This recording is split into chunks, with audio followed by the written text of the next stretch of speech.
Hey there, folks. I see that our stream has successfully begun as supposed to. I'm really happy about it.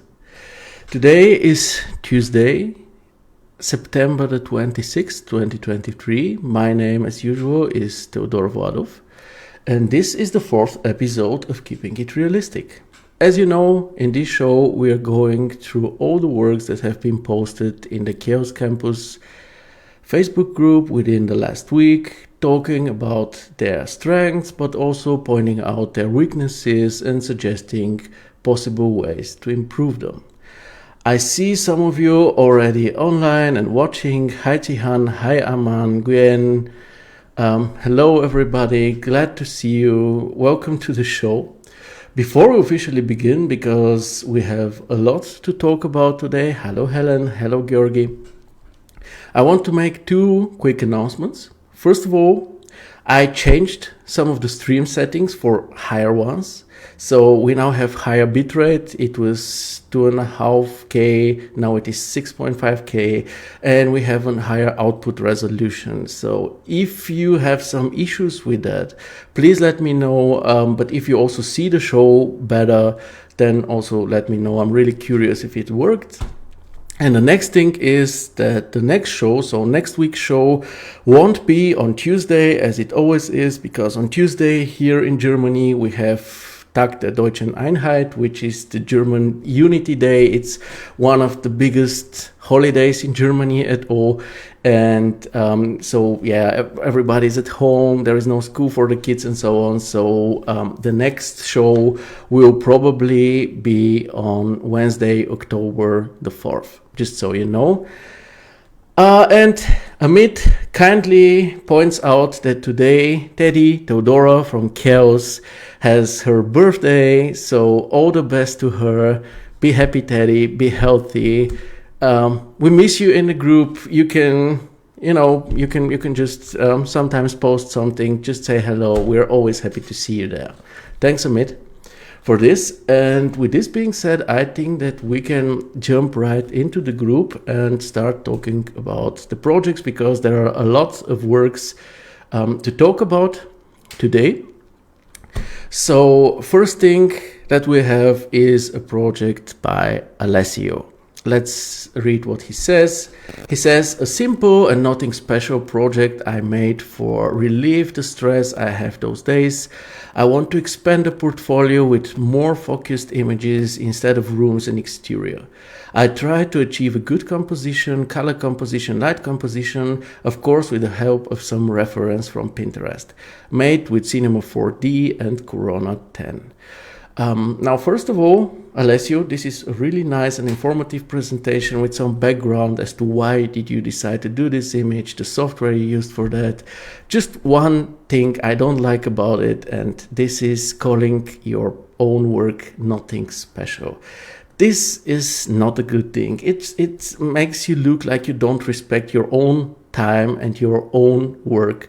So if you feel like it is nothing special, I know people used to say something like this, then maybe put it in a different way. Maybe say something like it's a small and a simple scene, or it's a quick exercise, so that people get that you didn't work for months on this scene, but don't call it nothing special. Design-wise, I would say let's take a look at the images one by one. So we see this main scene with the table, the chairs, and this interesting wall installation, wall art. Then we have a close-up on the table, concentrating more on this area here. Then we have a nice isometric view of the scene, followed by the last shot, which is a close-up, concentrating more on this bonsai tree. Hey Mario, nice to see you. Personally, I am a fan of this backlit hole in the wall, whatever this is supposed to be. If it is wall art or some kind of actual lighting, I cannot tell, but I like these slate plates forming shapes that are to be freely interpreted or left to the imagination, let's say. So this could be clouds, or this could be some mountains, or some I don't know what it is, but it certainly looks cool to me. And I think that the general design is also pretty strong, because to me personally it resembles something like a scene from a, let's say, Japanese restaurant, where this is the table where people can sit and eat, and this is this installation next to them. Modeling wise, I would say what I really appreciate in this situation is that you didn't simply cut or boolean a hole in the wall, but you actually gave it some cladding with this inner ring, which is a very clean and generally very good solution for situations, for cuts like that. I really appreciate this. Also, the assets that you have used look quite nice, look like good quality, if we can take a look at them. Maybe just, if I know sometimes you will want everything to be very tidy, but maybe you can rotate them a bit so that it looks a bit less perfect and a bit less staged. But so far with the modeling, I think everything is really nice. Material-wise, I think that also everything looks good and authentic. It just seems that on this isometric view, it's kind of visible that you probably forgot to texture the floor. And when it comes to the lighting and framing, I would say let us go through all the images one by one and analyze them. So the first one, I think that lighting-wise, it is okay. The lighting is pleasant as it is. You see, we can concentrate on this wall art, which is nice and which is the eye catcher in this situation. When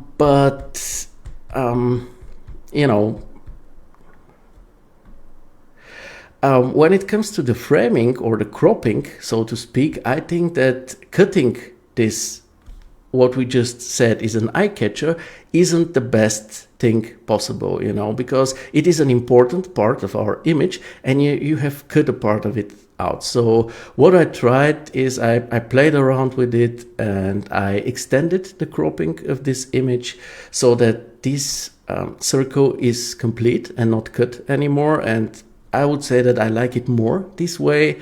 However, we have a bit of an empty corner down here. So if you extend the cropping, you may need to push down that chair in order for the whole situation to be more balanced and to look better. But let's go to the second shot and take a look at it. Now, this is a pleasant shot. It's a bit underlit maybe, but what I have an issue with here is the focus, because in this case you focus the area which is clear because of the depth of field is the area somewhere here, which is nothing of actual interest. It's a part of the fabric of the tablecloth which we don't even see properly, So if you want to make something like this, I would suggest concentrating more on a shot like this one, where you have these nice repeated elements. It is a very beloved motif in photography, where we can concentrate on them. You can then put the focus maybe on the second ball, so that the first one is also a bit blurry with depth of field, and the further ones too, as they are in the moment. And then you have a shot like this, which I find to be very beautiful. Then let's go to the isometric view, which I think is again okay when it comes to the lighting. It's similar to the first shot, but the cropping I feel is a bit off, and also I miss the chairs on the opposite side as a counterweight. So again, I try to play out a bit with this scene, and I find it to look a bit better. Something like this. So if you imagine there are also chairs on the other side, I think that it would be quite an interesting view. And for the last one, I think that it is better. It is the same angle and camera positioning as it was on the second shot. However, this time you have the focus on the bonsai, which I think is the right thing to do on a shot like this.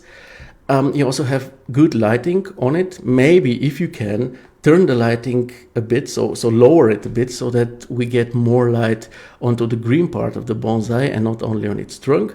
But apart from that, I think that this is really nice as it is. So in conclusion, I would say it may be a quick and simple scene, but actually a quite sweet one that you can gladly add to your portfolio, maybe with the few tune-ups here and there. And dear Alessio, it may be the end of the talk about your work, but I haven't forgotten to congratulate you, because folks in the comments, I see, I already said hello to Mario. I see Fletson also joined us. Hello, Fletson. Alessio actually has gotten a new job as a 3D artist in a studio, visualizing luxury yachts and boats, which I think is awesome. Also very interesting 3D field in general. So let's congratulate him and wish him all the best for his future in this studio. And I wanted to ask you, how about you guys? What is your current situation? Are you a freelancer, self-employed, or maybe an employee in a studio? And what do you want your situation to actually be? Do you want, let's say you're somewhere an employee in a studio, but you actually want to be self-employed, or maybe you're a freelancer, but you want to become a part of the studio? Gladly share this with me in the comments. And hey, Arthur from the Common Point, glad to see you here, man. Everybody I see congratulating Alessio. Yeah, I'm really happy for him. I'm happy for each and every one of you who gets what they want and what your goal is, and is generally happy as an artist. But even if at some point you're not an artist anymore, but you're happy with your life, I'm happy for you too. Mario says he wants to get into a studio. Well, I wish. Is there a certain studio that you want to go to, Mario?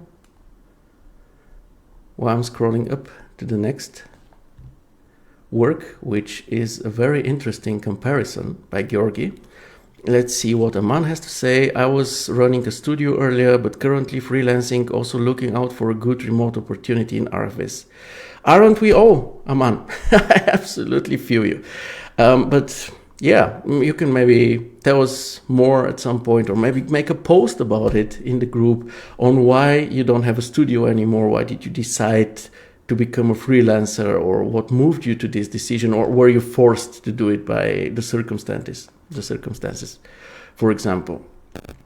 So let's take a look at Georgi's work, because again, this is a very interesting comparison.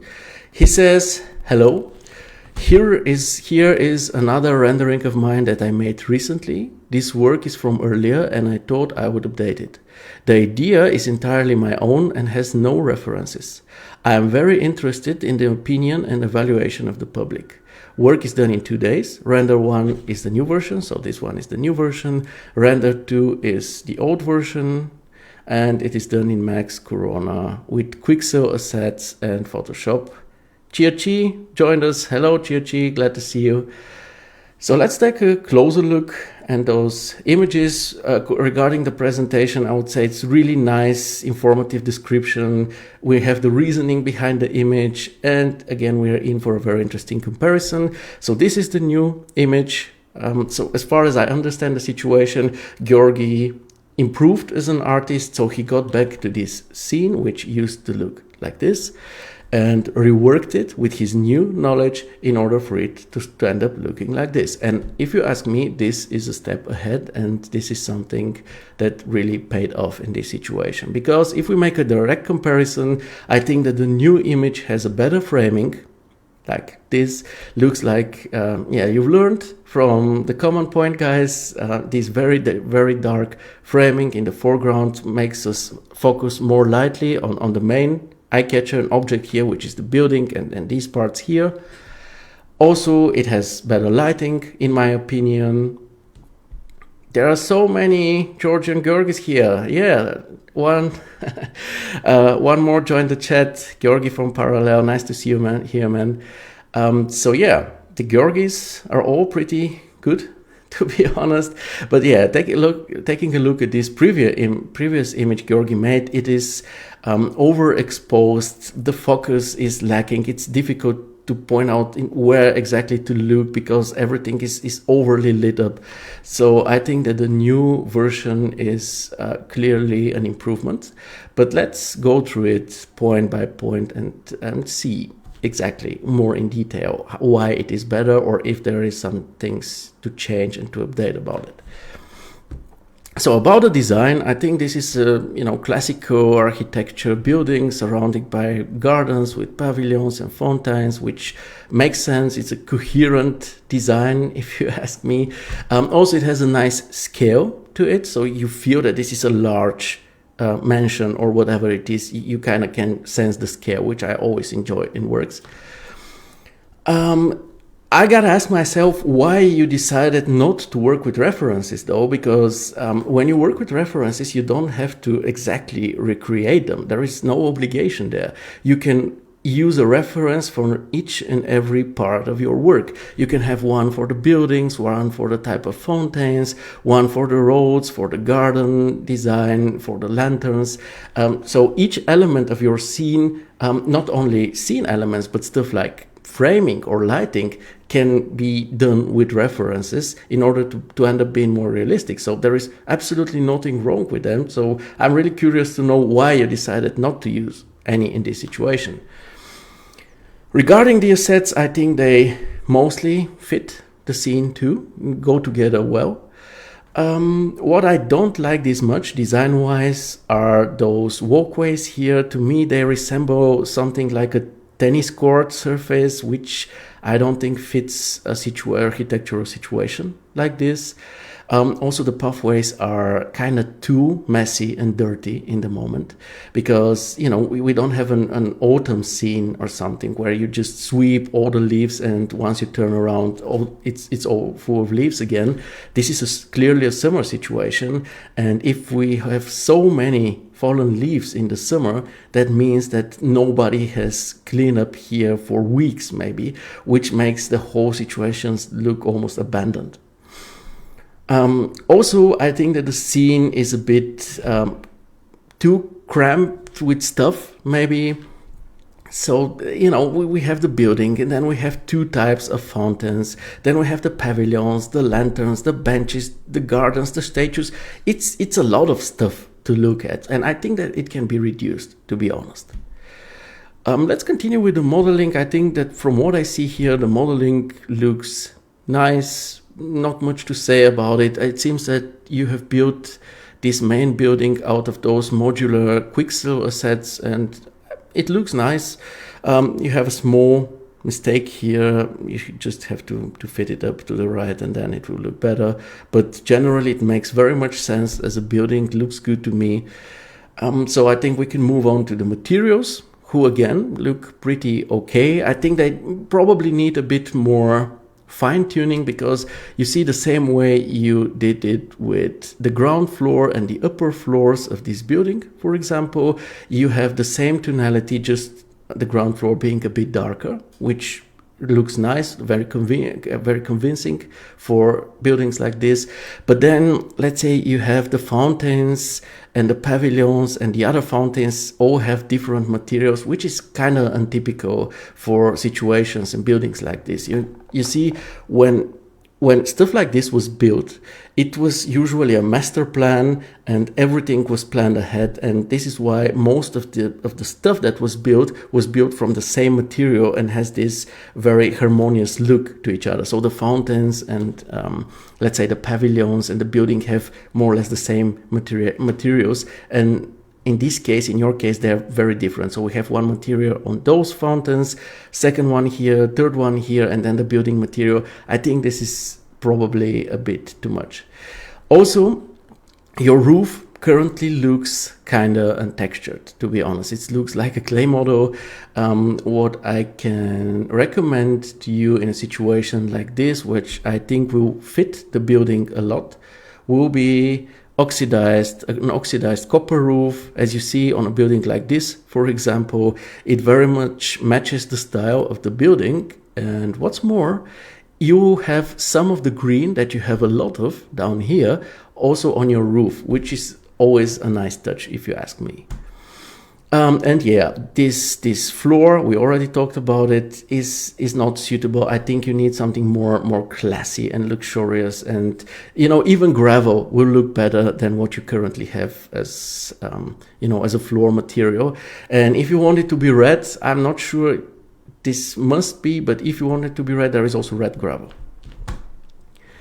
Regarding the lighting and framing, I already talked about it. It is a clear improvement to the previous state of this image. You have this really, really nice natural framing here. It is really dark so that we can concentrate more on this area here.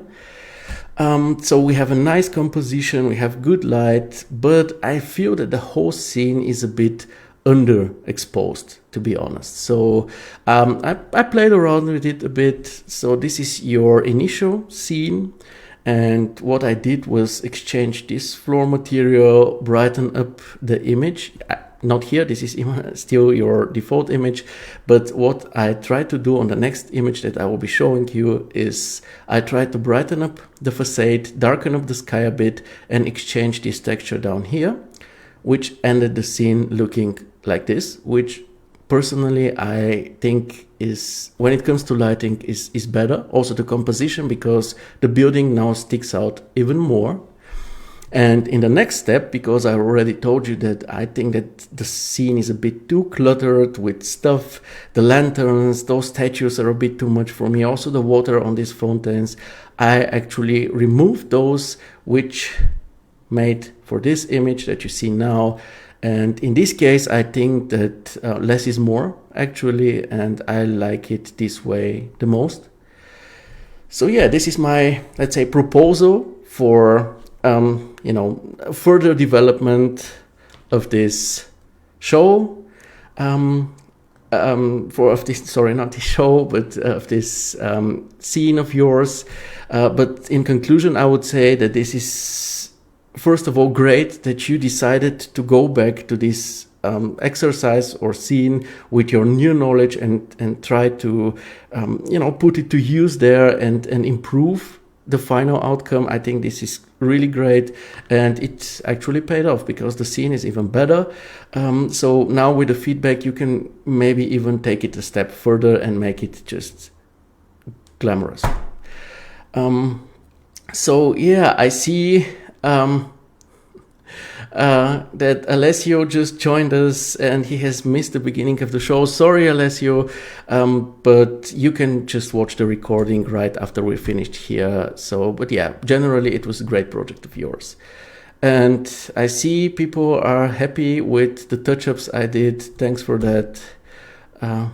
A small tutorial on how I did this. It is just generative AI in Photoshop. I just removed the stuff, and in order to do that in Photoshop, all you need to do is just, let's just copy this image, or yeah, let me take a look if I can show it to you. We'll just open the Photoshop better. I'm not sure if generative fill is included in the main version of Photoshop, so I still use the beta version. But I'll just show you what I did. Photoshop opens to me in a window next to me, so in a monitor next to me. So I'll just have to drag it over, and then we can just move it here. And yeah, in order to remove something with generative AI, you more or less just need to select it, use generative AI, don't type any prompt, just select it, and let's see how the generative fill does its magic. Yeah, Felipe says he thinks it's only the beta version. I think too. So far, I don't know why they don't include it in the main version, but yeah, here you go. And you have 3 versions. Like this one already looks amazing. So here we go. We don't have the statue anymore. And as for the facade, I just work with the tones, with the light, with the contrast in order to achieve the final look that I showed you. I can gladly upload the new image afterwards. So, this one. But again, you can gladly share your opinion if you find the new version, which is less cluttered, has less stuff in it, better than the original, or maybe not. So gladly share your opinion on that. And you can also tell me, do you also sometimes go back to older projects, doesn't matter if personal ones or commercial ones, and actually try to make a better version of them? Or are you more like me, a finished project for you is a closed book, you don't go back to it anymore. But again, I think what Georgi did here is really awesome, and it really pays off for him. Yeah, while you're answering, we can maybe take a look together at the next work, which is an animation by Manuel from Habitat 43. He says, my latest animation in Chaos Vantage, feedback is always welcome, which is great to know. Let me just check the comments before we start the animation here. Georgi says, the other Georgi says, to be honest, I never go to old projects, not passionate enough about them. Yeah, more or less same with me. I think when a project is finished, I just think it's finished and I don't go back to it anymore. Even though sometimes I have a slight urge about some projects where I think, I can maybe redo it. And there are actually one or two very, very old projects, like 10 years old projects that are just interesting works that I did back then with my set of skills that I had back then, which wasn't very large, to be honest. So I actually consider reworking them because the scenes themselves are very interesting and they actually deserve to be presented in a good, realistic way. And what I see and I'm happy about is that Manuel is here, from the one who made, the artist who made this animation that we will be taking a look at together. I'll just shut up and let's enjoy it.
So nice, let's pause it here.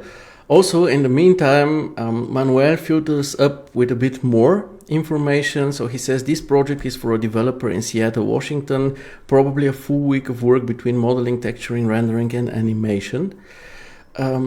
Thanks for the fill up, Manuel. Next time you can gladly add this to your description instead of posting it within the show. But yeah, it is the first time, so not a big deal. Other than that, again, I really appreciate that you say that you're open for feedback. I really like that.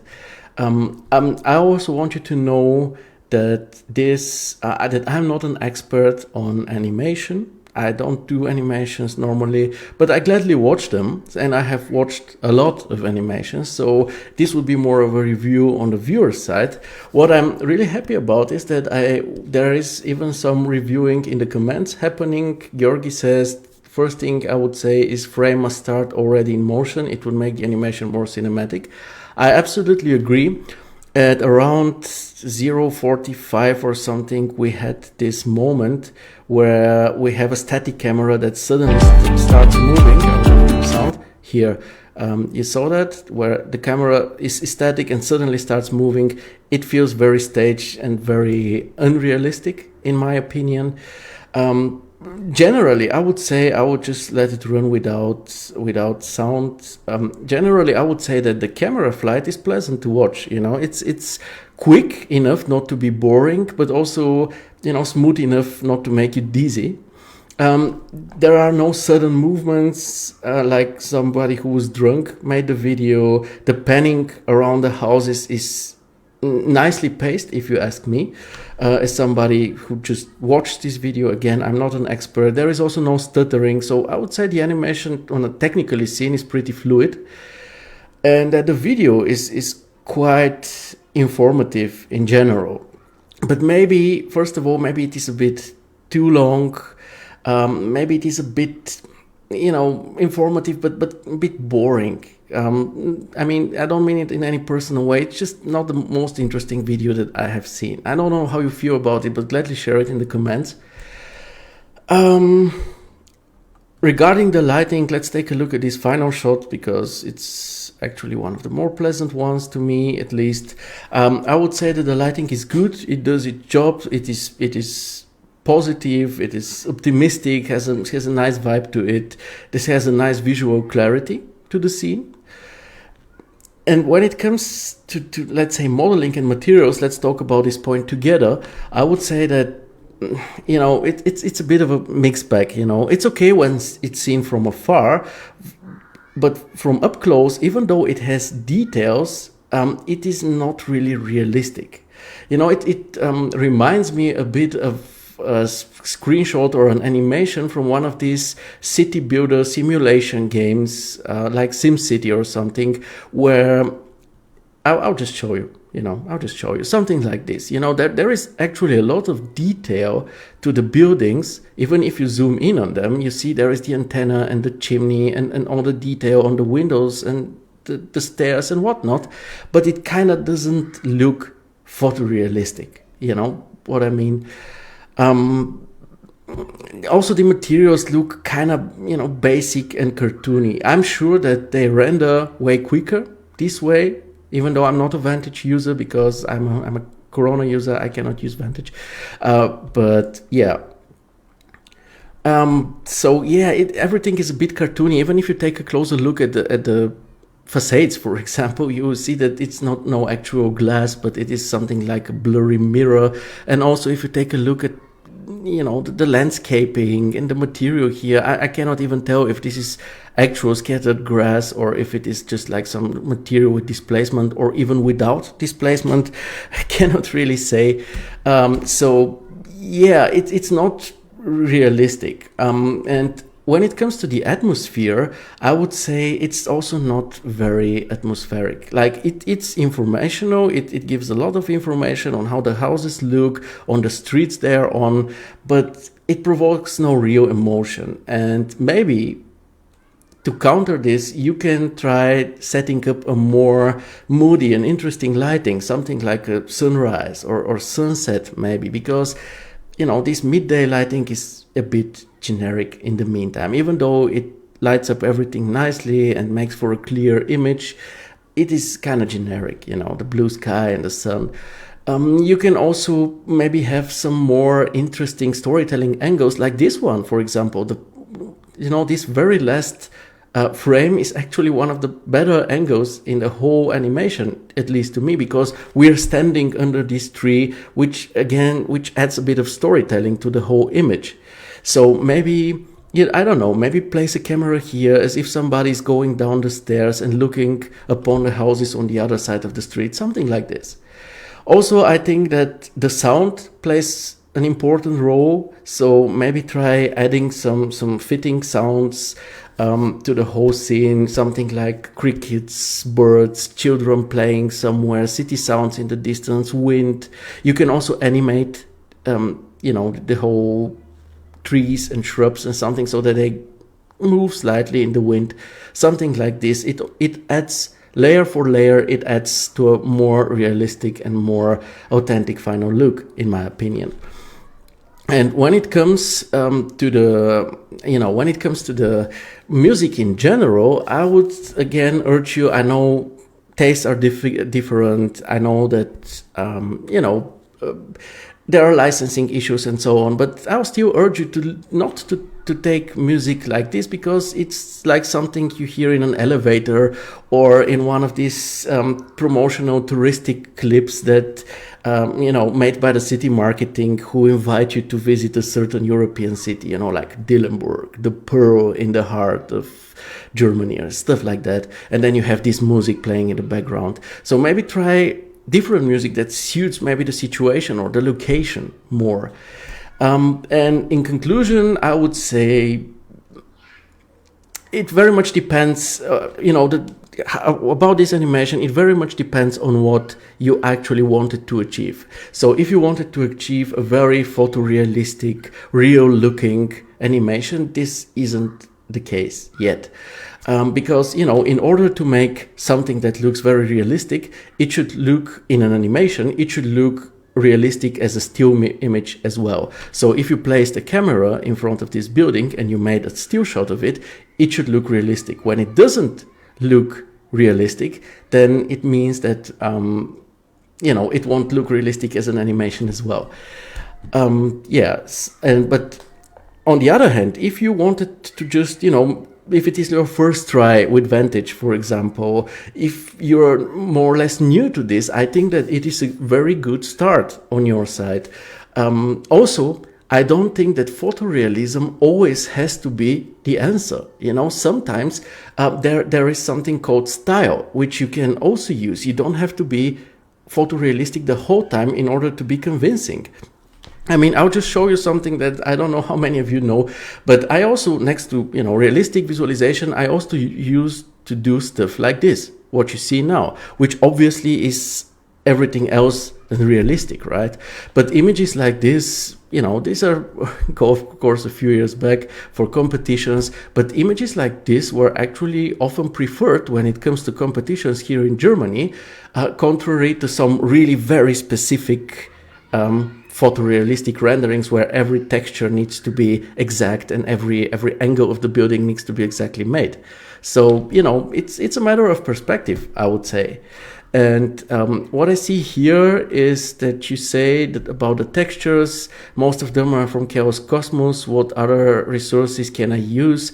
Well, there are many. Personally, I use some textures from the Chaos Cosmos. I use some of the built-in Corona library textures. But I mostly use textures from Polygon. So if you don't know Polygon, this is Polygon. They have models, but they have plenty of very nice, realistic looking textures. And as Georgi points out, also the Quixel bridge textures as well. In the meantime, I also see Ulfat joining us today, which I'm very happy about. Hi Ulfat, nice to see you here. Ulfat says she likes to go back to projects and tries to improve them. So you're like Georgi, which great. I think this is awesome. I just don't have I don't know what is needed in order to do that. I don't know what it is. Georgi says, big thanks to Theodore for reviewing my rendering and giving advice. You're welcome. This is what the show is for. The other Georgi says, from Parallel, says, I would recommend volumetric effects in Vantage. It's a big advantage of Vantage. It can render volumetric effects much faster than other engines. And also I must say that animations are different breed. Also, I would recommend to review good architectural animation references one can find on Mir's site, of course, on Vimeo. This is a very good recommendation, Manuel. Maybe check it out. Let me check. You're very active today. This makes me really happy. It will make the show longer, but I hope you're okay with this. Let's take a look what we have. So yeah, you're talking.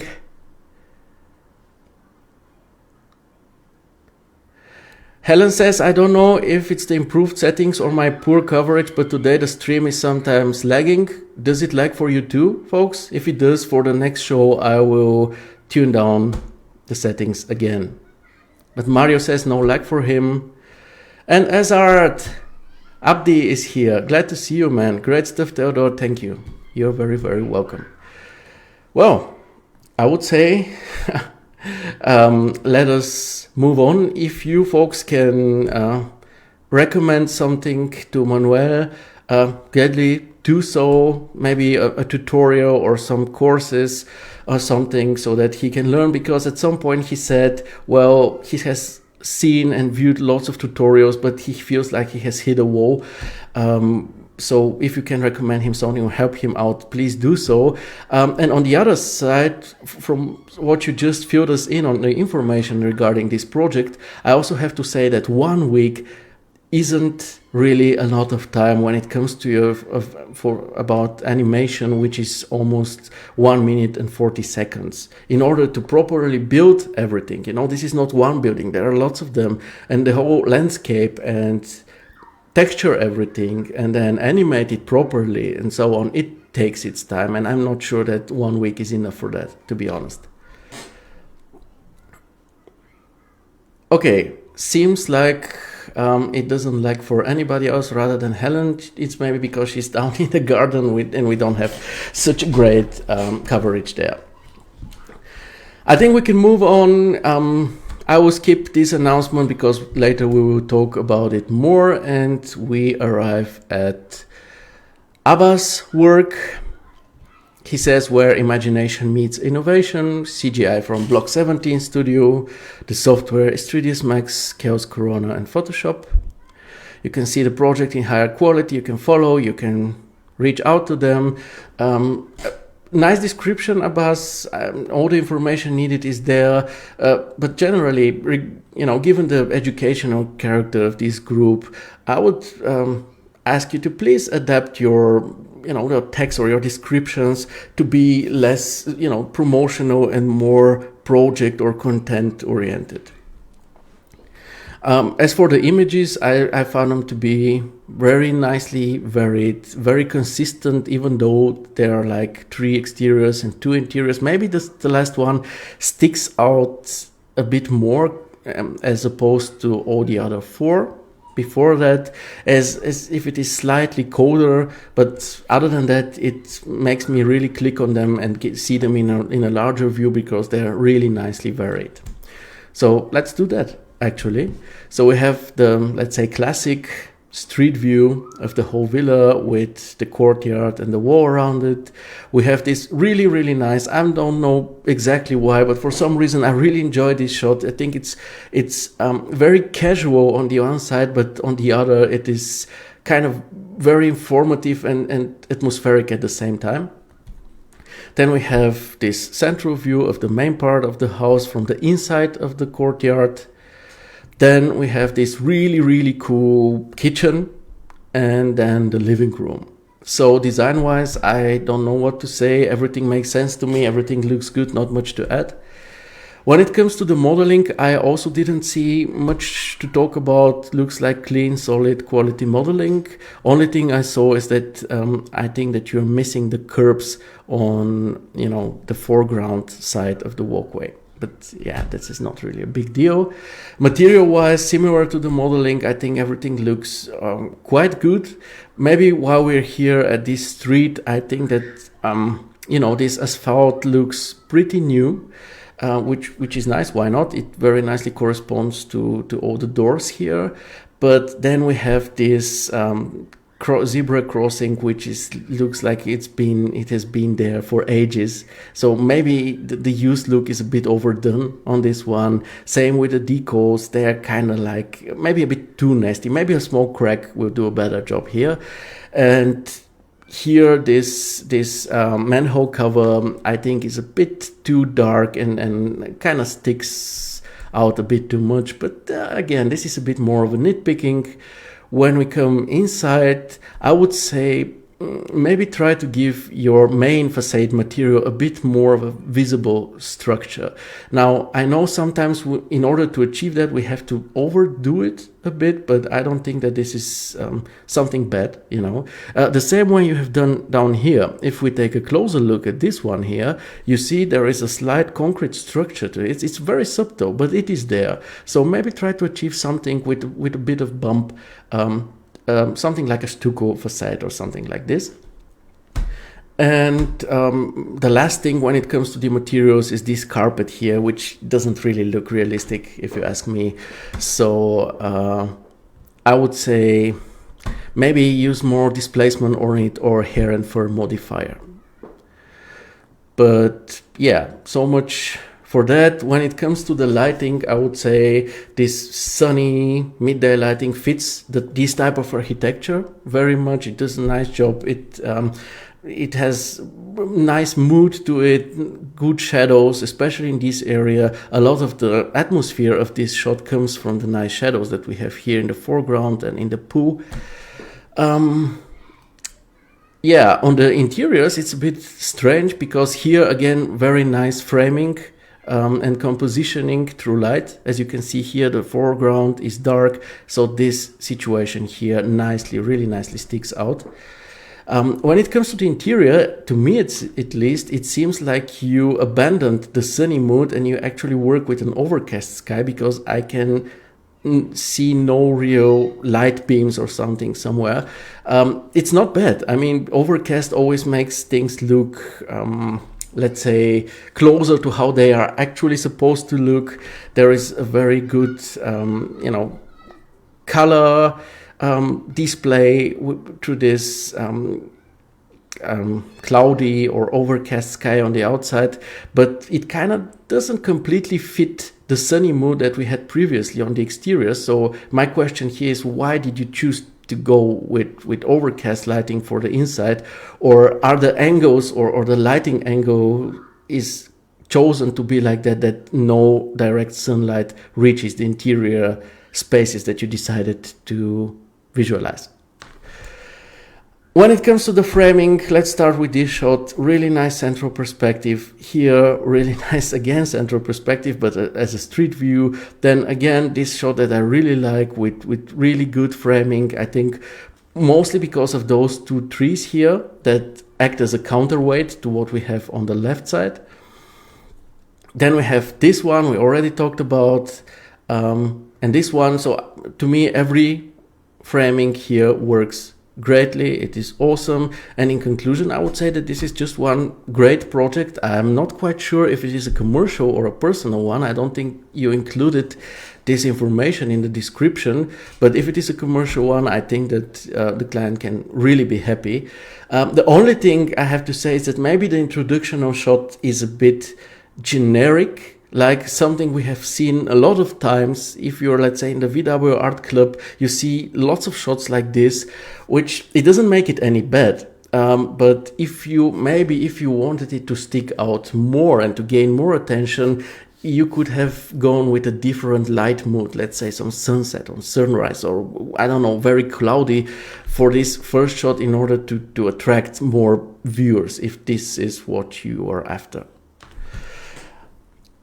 But all in all, really, really awesome project, and I see that the people in the comments very much agree on that. Mario says there are pretty damn good worn road asphalt textures in Polygon. Yes, this is true. As the next, we have something interesting, which is an announcement by Nicolas Burier about an AMA, which was last week on the topic of architectural visualization in general, and the ArchVis, or the visualization, actually it's not only ArchVis, the visualization course by CG Spectrum, which Nicolas is leading, and by the way, I'm a mentor of. So it was like, I don't know, I think it went for an hour or something. I'm sure there is some recording somewhere, I cannot tell you where, but he managed to actually squeeze in a small tutorial on photo integration and with V-Ray wrapper and shadow catcher. So if you're into that, if you're willing to know how this is done, you can actually take a look at this AMA, and also on the general topic of architectural visualization, or if you're interested in the course. And when it comes to CG Spectrum in general, I don't know about it. Maybe this is interesting for you, Manuel, because next to the visualization courses, they also have stuff like digital painting, game design, character creation, but also animation. And the people who teach there are really industry leading. People like coming from Pixar, DreamWorks, and so on. So if you didn't know this address, maybe check it out. I also want you to know that this is no advertisement or something. Nobody pays us or asks us to do so. I just, before that, I showed you Polygon. I just show you everything that I find relevant to us so that you can just check it out. It's up to you if you do so or not. We don't get anything out of this.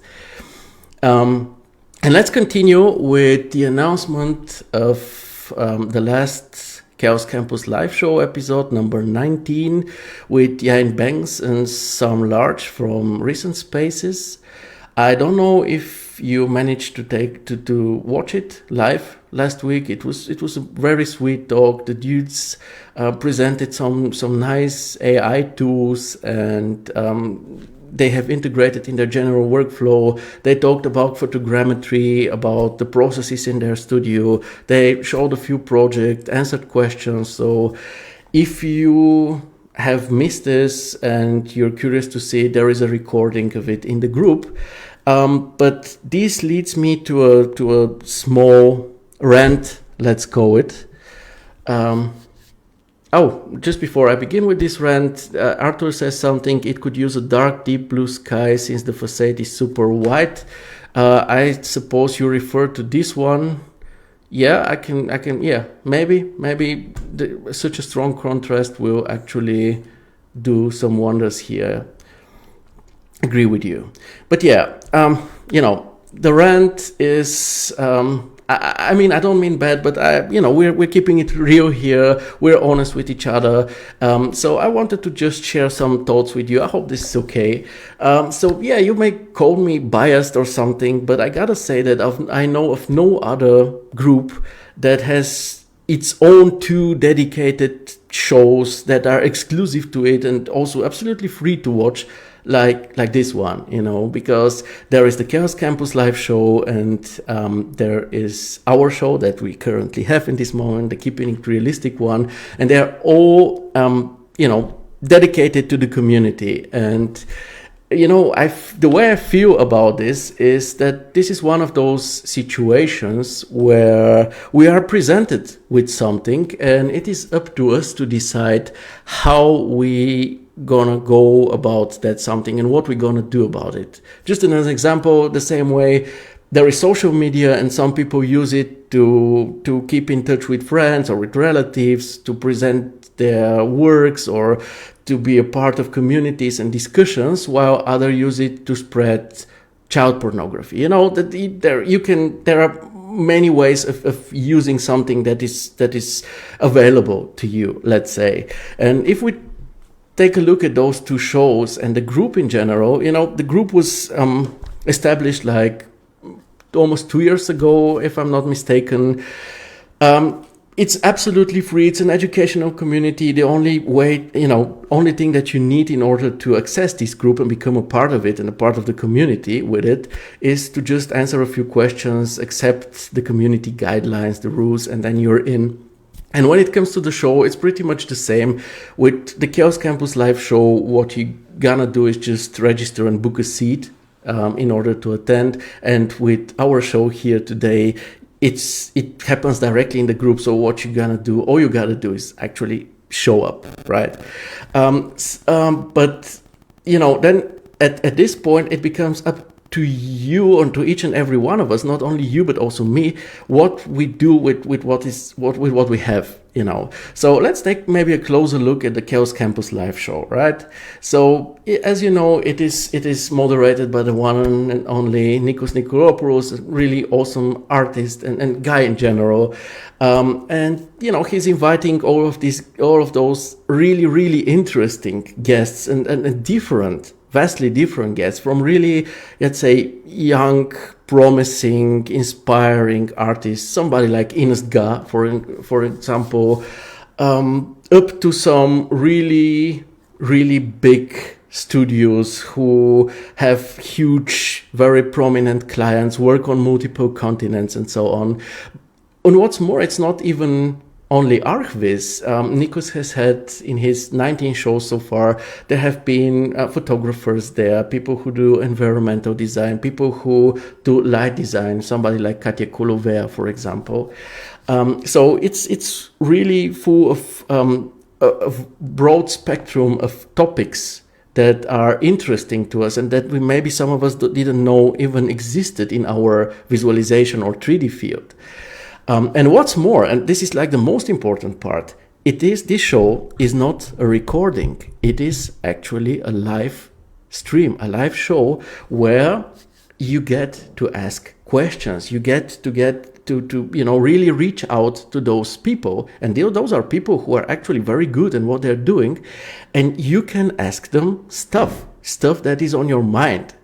And from what I've seen so far, I gotta admit that almost everybody that has been a guest on this show was very eager to honestly answer all the questions that they have been asked.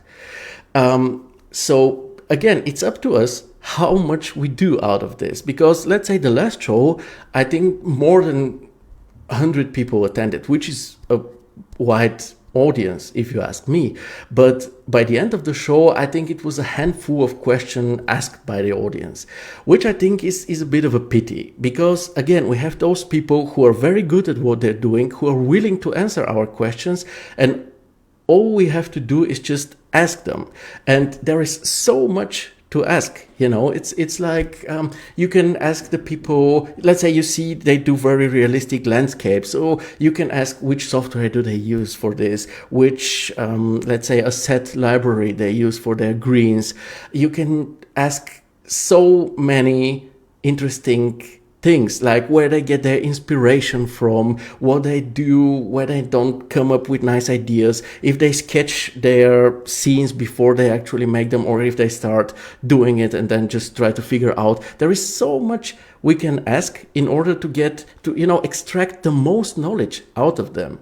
And by the way, and let's say as a side note, it is also, I think, a sign of respect on our side when we do ask questions, because I think especially on those artists who are really big, who are popular enough, I'm not sure that the exposure they get through this show is so important to them as it is useful to all of us asking. So yeah, I would really warmly recommend to all of us to actually ask as much as possible, interact with them as much as possible, because they're willing to share and we all profit from it. And when it comes to this show, to keeping it realistic, I already see change in the group, which I really love. I see more projects being posted. I see better descriptions. There are almost no projects that are posted with stuff like, this is my recent project, and then somebody moves on. But people actually, describe their workflow and stuff, which I think is awesome. I also see how active you are in the comments, which I really love, and I'm really thankful for that. Thank you, folks. But what I also see is that generally less interaction within the group members and generally less feedback, because it seems like everybody tends to rely on this show for it to happen, and I will just, give all the feedback that is needed and the work will be done.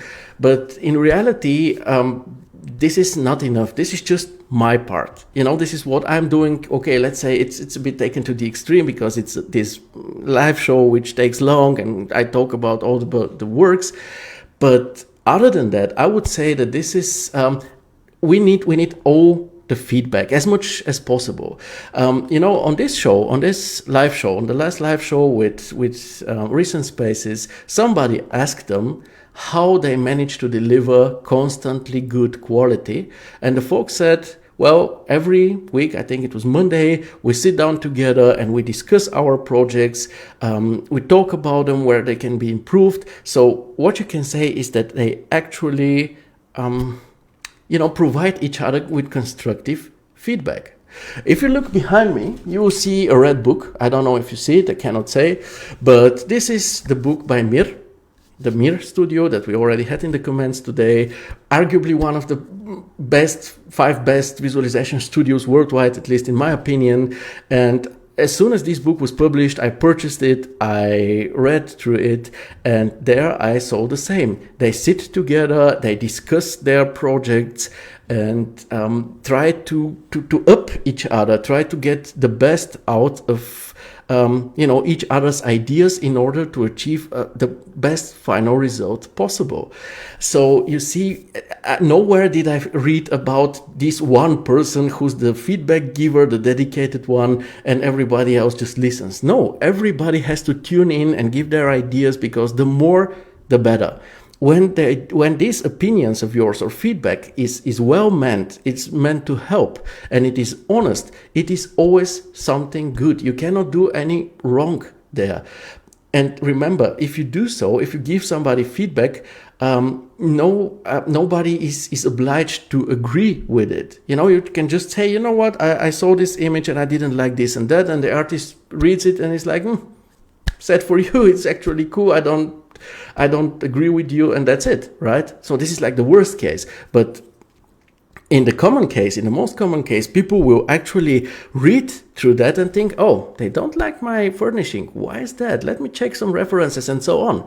And, my idea, or if I could ask you something, would be maybe, how do I put it? A community is not something abstract, like some metaphysical something out there that will just make you a better artist and take care of you. You are the community. I am the community. We all are the community. When we are active, the community is active. When we are passive and treat a group like this like an online archive or library, then this is passive, it is dead, and it is an online archive and library. It's not a community. So maybe if I could ask you to spend 5 to 15 minutes a day, if you could, in the group, and just take a look at what is being posted in it, and then just share your thoughts on it. Your thoughts don't always have to be criticism. You can see somebody doing something awesome and ask them how they did it. This meadow that you did, it looks so realistic. Where did you get the plans for it from? Stuff like this. But the more we interact, the more active this community is. For example, we have this group chat for, the show's group chat, the Keeping It Realistic chat. You can gladly use it to share your work in progress state images and ask others for opinion. How would you improve that? I don't know, maybe some specific questions, not just help me, but would you like this type of lighting or the other type, and stuff like this, so that, and yeah, I mean, most of the times you will have to invest some of your time, some of your energy and passion helping others. So what's in for you? Well, a moment will come where you will be needing help, and then all the people that you help will be there for you. This is how a community works. Also, don't forget, if you provide feedback, it's not an act of altruism. This is something that you really learn from. I can really tell you that after years of doing this. You learn from it because you see stuff that is done nicely and you remember it, and next time you do your own work, you implement it. Or you see stuff that doesn't work, and next time you try to avoid it, mistakes and issues that you have seen at other people's works. And last but not least, you build and become a part of a strong community. And if you ask yourself, but what do I need a strong community for? Well, first of all, we have no lobby. Nobody's there to take care of our interests. It's only us to take care of each other's backs. And the second thing is, strong communities are important. If they weren't, they wouldn't be fraternities and Rotary clubs and Lions clubs and stuff like that, right? So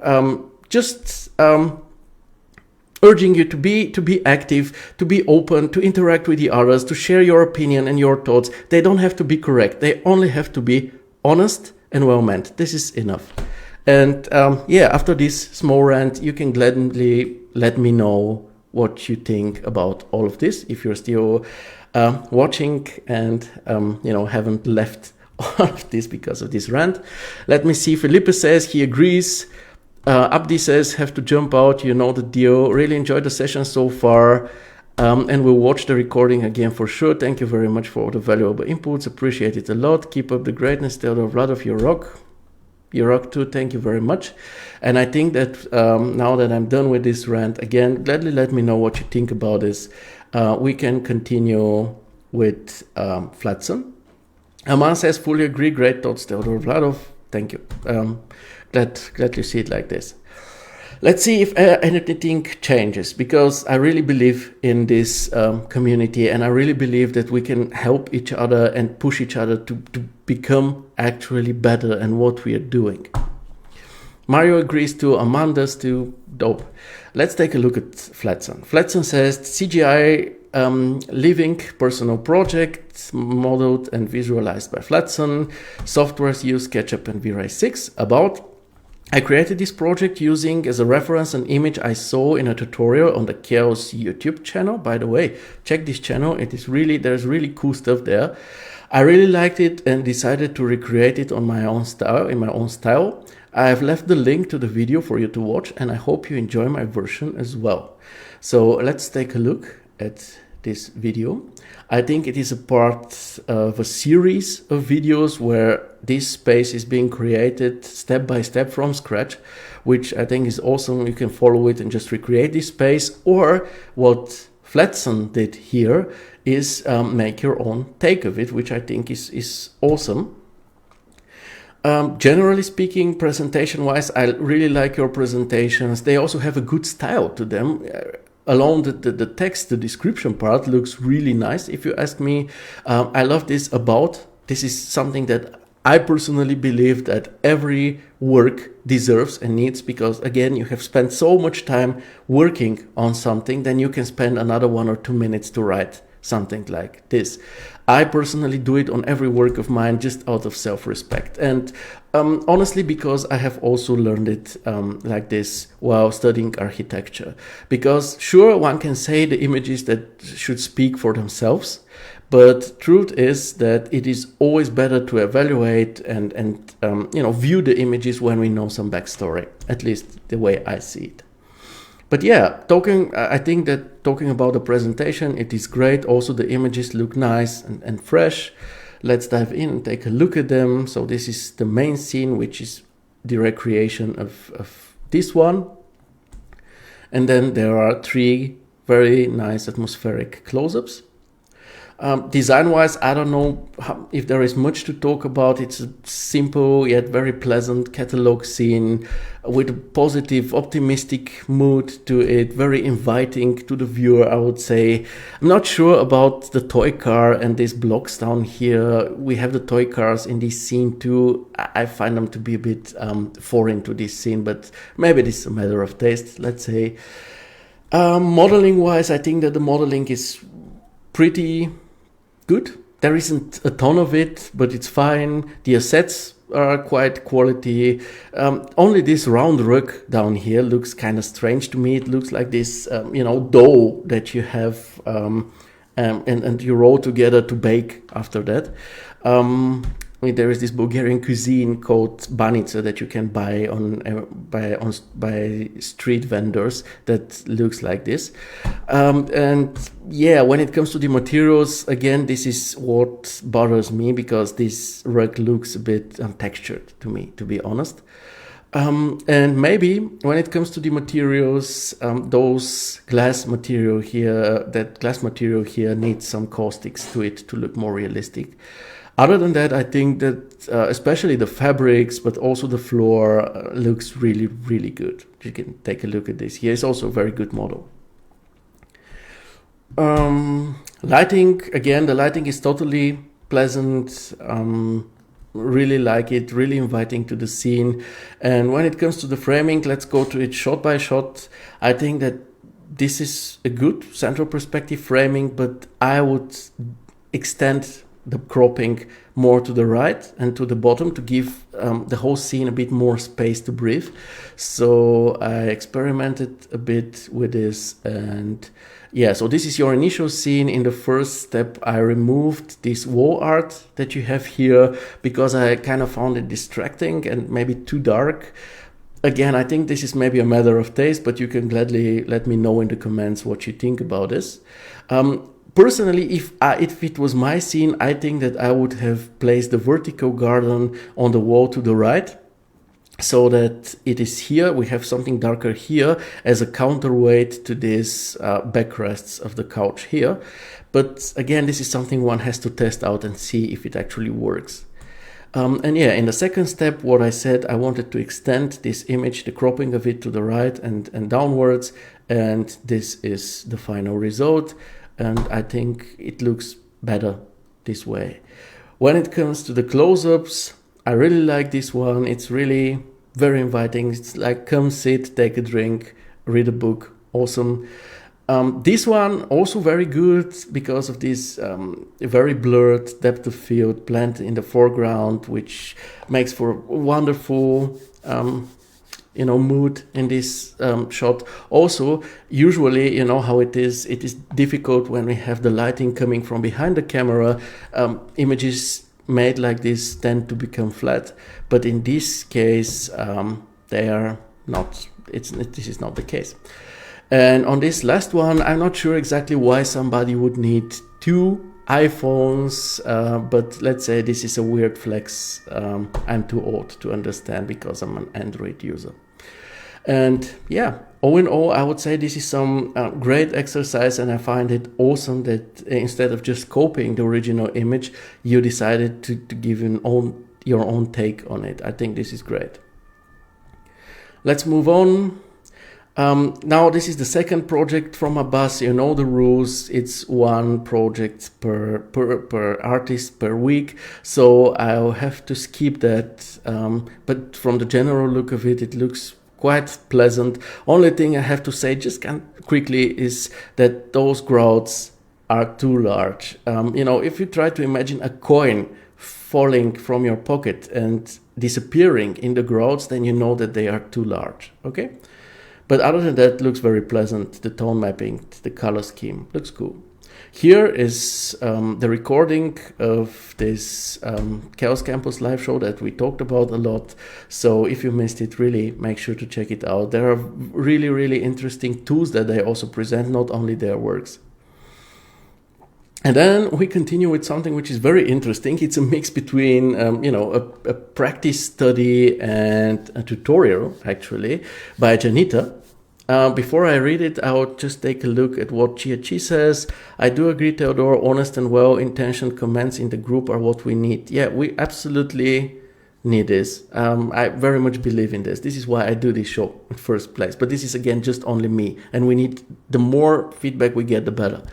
Flatson says, haha, thanks, Theo. I wrote down the tips. Cool. Okay. Let's take a look at what Janita did here, because it's something very interesting. I really, really enjoyed, to be honest. He says, this is not an archivist, but I think this method can also be used in our archivist projects. This is how I did it.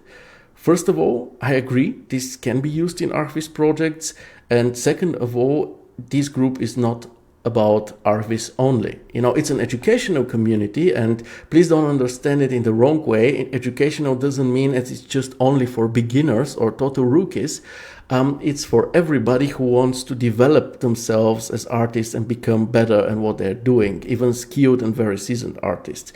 But it's not about archivist only. Maybe archivist is the main topic here, because most of us are into archivist, but it is not exclusive. So, and I'm personally always happy to see something different. And as Janita states here, you can use what he developed here actually on various projects, even on a snowy scene that has nothing to do with vehicles, as in the particular case.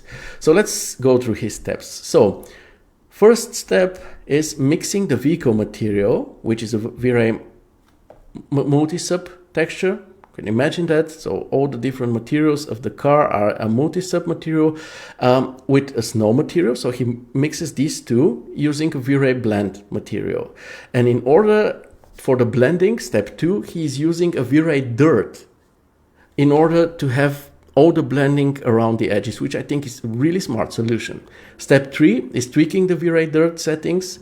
Step 4 is using the V-Ray triplanar text to achieve suitable UVW coordinates. Again, a very smart step. Step 5 is to cut out the snow material in the vehicle interior in refractions and reflections with the V-Ray material override. And step 6 is fine adjustments and the post-production. And as you can see, this looks on the small preview, this looks really awesome, like a very frosty, snowy vehicle, very believable if you ask me.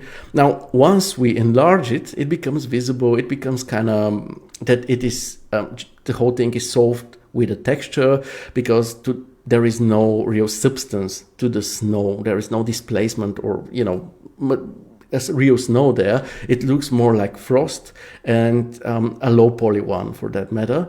But if we go to the second shot, which is, let's say, a mid-range one, you can see that it already looks quite realistic. So I would say a solution like this is absolutely awesome and sufficient for mid to far range images, for situations like, let me see, something like this, this car here, for example. I think I had another example, something like this. So if you have a really heavy snowy scene and your cars also have to have frost and snow on them, this is a wonderful solution, especially for the cars in the distance. And for the cars that are near the camera, you can just add additionally poly snow, the real snow geometry to the whole thing. But I think this is great stuff, Janita, and thanks for sharing it with the community. And now let's move on to Kama's work. Kama says, hello dear friends, I present you my new 3D rendering of a villa in a day mode. I imported the 3D model in SketchUp format into 3ds Max. Then I added 3D elements, vegetation, materials. I hope you like it. Comments are always welcome. I thank Mr. Theo for the comments and suggestions on my rendering during the past show, the first Keeping It Realistic episode. This allowed me to learn interesting things, tools, 3ds Max, V-Ray and Photoshop. First of all, Kama, I'm very happy to hear that the feedback was useful to you. Second, I sometimes get called Mr. or Sir. I know it's a cultural thing. I know it's a matter of respect, which I really deeply appreciate. I just want you to know that you don't have to call me that. We are all friends. We're all in the same boat. So, you could just call me Theo. But if it matters to you, if it is a cultural thing, which you still want to keep doing, just continue. I have no issue with it. Again, I appreciate it. Just, it mustn't be, Other than that, I would say the presentation is really good. It tells you everything you want to know. We know the software used. We know the bits of the workflow. The image itself looks nice as a small preview, but also enlarged. The only thing I'm missing is the information, if it is a commercial or a personal work. I assume it is a personal one, but yeah, who knows? When it comes to the design of the scene, I would say that I don't see anything that bothers me. I think the scene makes a lot of sense as a whole. All the elements of it seem very reasonable. The only thing I maybe don't dig as much is this white old-timer car here. It's a personal project. Hello, Kama. Okay, good to know. So it's a personal project, as I assumed. This white car here, I think is... I don't know. I don't think it fits nicely the style of this villa. I think that, and the whole neighborhood, I think that, let's say, a more modern and maybe dark colored car, in just for the sake of better composition, would be a better choice here. Other than that, really not much to say. The modeling leaves a pretty good impression in general, both when it comes to the house, the surroundings, but also the assets that you have used. The only thing that I can, show you here as an issue is that once we zoom in a bit, you see that the interiors are actually quite empty. We look through this window or this one, and we see nothing on the inside. So yeah, gladly use some curtains or some stuff from the Chaos Cosmos library, or a parallax solution. You use V-Ray. I don't know how it is. As I often tell people during the shows, I have experienced some issues when using parallax solutions with Corona, but I don't know how it is when it comes to V-Ray, so maybe you can try it out. Material-wise, I think that the materials generally look nice, behave nicely to go together well in terms of coloring. I have two minor issues, I would say. The first thing is the dirt that you have here. I think that you have used the not a very suitable map for it, because this is a leakage map actually, which should be used like 180 degree around and somewhere up here or here or here. And if you want to have different coloring or some dirt down here, you need a proper dirt map. Aman says the lighting and contrast look really good to me. Wonder if it's done with an HDRI or sun and sky. Kama is here in the comments, so he can maybe answer this question. I cannot tell you this. Alessio says, is there a method in V-Ray to do round corners with materials? If I can give a little advice, it can be better for the sharp edge of the facade. Yeah, in V-Ray we had this V-Ray round edge that you can use in the bump map slot, and then you can have rounded edges. Yeah, you can do that. And the second thing when it comes to the materials is this material on the railing here. If you take a closer look, you will see that it's some kind that it kind of zooms in. I don't know if it's a geometry issue or a refraction one, but it doesn't act or behave normally, to be honest. Kama answered the question in the meantime. He says he mixes HDRI map with a VRI sun. It's a good workflow. When it comes to the lighting and framing of the scene, I would say this is really nice and pleasant. Lighting, we all now know how it's done. So we have an HDRI probably for the backplate, and for the general illumination, and then some sun for the sunbeams and the shadows. Who Kama then can control the way he wants it to be. So the sun doesn't go together with the HDRI, and he's flexible about its positioning. Also, because we're talking about lighting and framing, I think that this is a good example of natural framing, because you have these plants. They don't even have depth of field, but they are so dark that we actually kind of naturally concentrate on this middle area. So if I was to show the framing that is done by the natural framing, it would be something like, let's say this, right? Which I think is awesome. So this natural framing really, really matters, and you can use it. We have a second example of it today after Georgi's project in the beginning.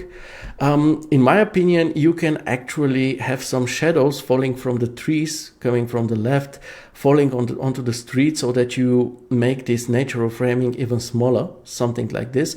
So you can have shadows from the trees on the road, which will not only make the natural framing larger and let us focus more on the building and the meadow in front of it, but it will also cover up some of the repetitions on the texture of the street.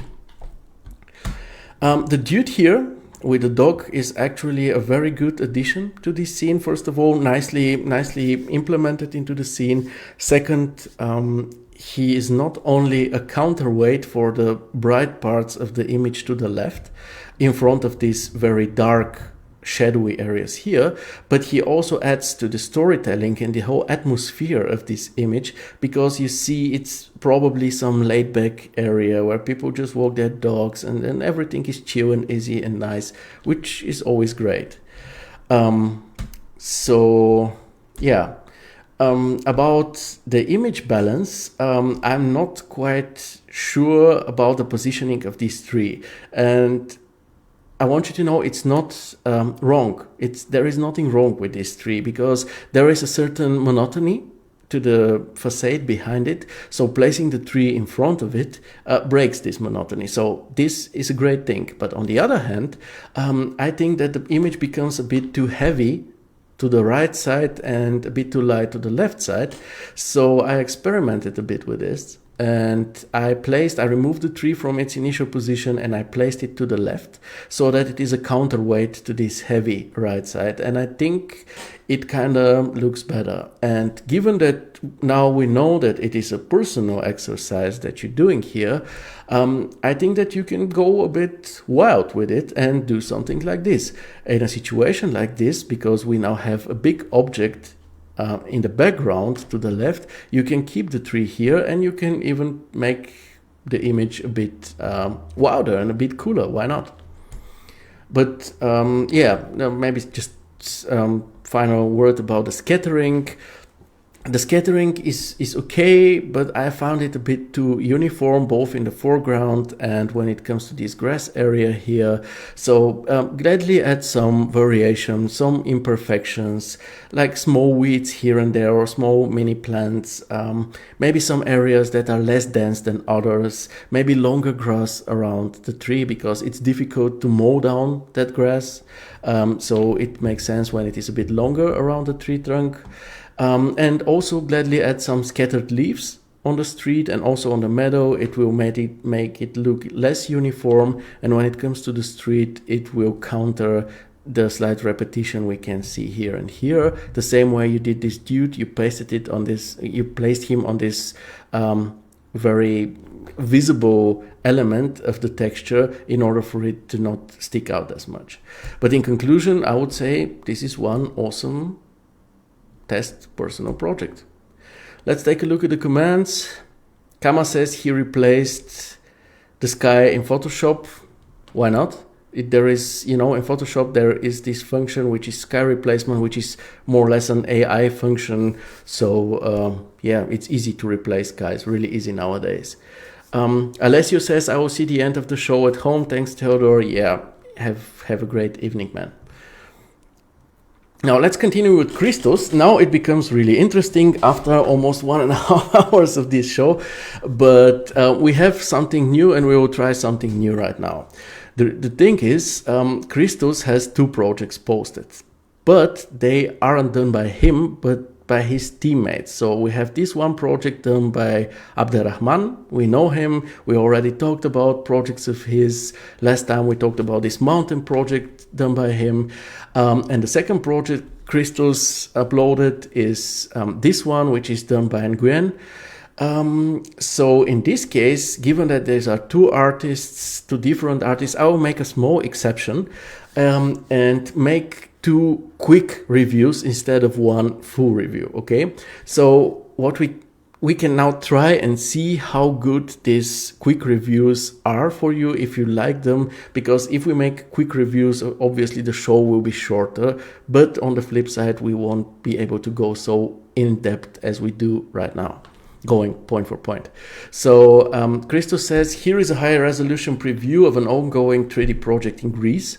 Credits to my teammate Abderrahman for the production of the image. Any comments refer to him. Okay, so let's take a look at the image, and on the positive side, what I see. So I'll just, in a quick review like this, I will just mention the positives and then the negatives, so what I see as a weakness and maybe how it could be improved, and then we'll move on. So generally, I think it's one very pleasant scene to look at. It's warm, welcoming. It has a nice, spacious design to it.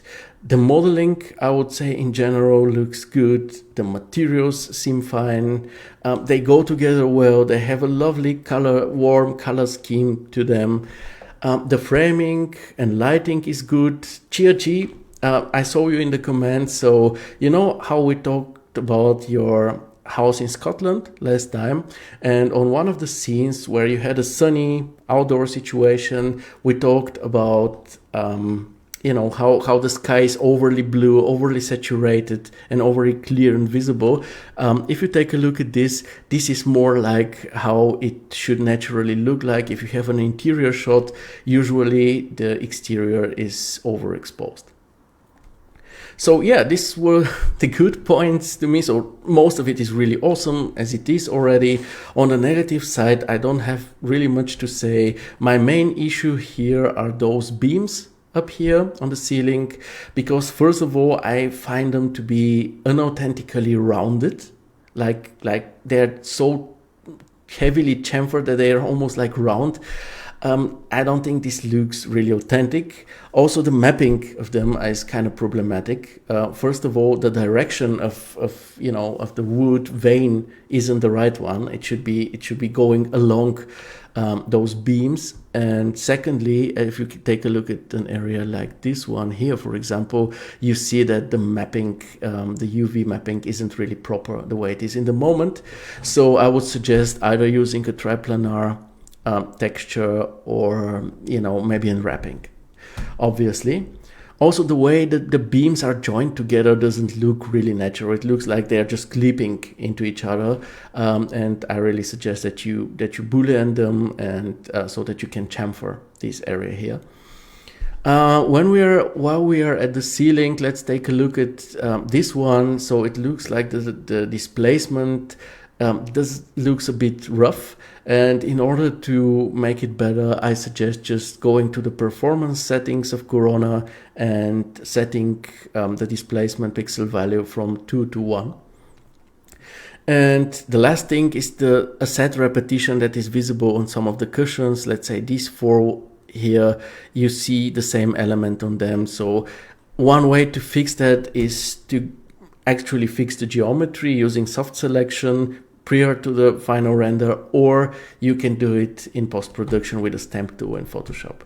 This is probably the easiest way. And all in all, I would say this is one great scene, and it makes me want to see more shots out of this project. And to you folks in the comments, gladly let me know, how do you find quick reviews like this? Are they enough for you? As I told you, it will result in obviously a shorter show, but on the flip side, we cannot get really in depth with a review like this. And while you're answering, I'll share with you the next thing, which is Random Stuff Render with Vantage by Nguyen. Yeah, it is random, but it is quite nice. So this is the logo of your company, as far as I know, CG Record, that you made out of ice and you let it melt. And I think this is quite sweet, to be honest. I'm not sure how accurate this water simulation is. I'm not very much into water simulation and stuff like this, but it looks nice. What I really enjoy, however, is the way how the ice melts, gets smaller and breaks apart and starts fading away. I really like this. So for me, this is awesome. So maybe gladly share some further input or some more information on the technical side. How did you do this? What tools did you use apart from V-Ray to achieve an effect like this? What material did you use on the ice? I think people will gladly know this, because it is actually random, but it is quite cool. And then we can continue with Dhanushka. He is new to the group. I know him from the VW Art Club. He has some very high quality works I have seen of his. So I'll gladly dive into this one. He says, hi guys, first time posting here. This is a reference based object I did a while ago. And when I first saw these images on Pinterest, I wanted to render these to see whether I can achieve the same variations in texture and color like the original designer did. The software used is 3ds Max and Corona. I would really like to hear your feedbacks. Hope you guys enjoying it. Have a lovely day. And we have a reference image and link to his other works. I think this is a lovely description, lovely presentation. All the information needed is provided, some backstory and a link to the reference. This is really the right and honest thing to do. Again, there is nothing wrong in recreating projects. This is one of the greatest exercises possible, if you ask me. So let's take a look at the original. It's a Pinterest link, so it obviously sucks. You cannot hover on it with the mouse because, yeah, you cannot enlarge it. I mean, I like Pinterest as a source of inspiration, but honestly, the image representation is just awful. Okay, but yeah, you see the original image and you can immediately tell that Dhanushka did a great job in recreating it, I would say. So this is this beautiful minimalistic scene with lovely lighting and very elegant color scheme and mood in general. The modeling and the materials of yours are obviously on point, very close to the original. You have also very good quality assets that you have used. Only maybe the floor doesn't quite match the original floor, because these tiles that you see in the original are actually indoor interior tiles, while what you have here are clearly, concrete exterior tiles, which they visually they fit, but functionally I don't think they make, or design wise I don't think they make so much sense, to be honest.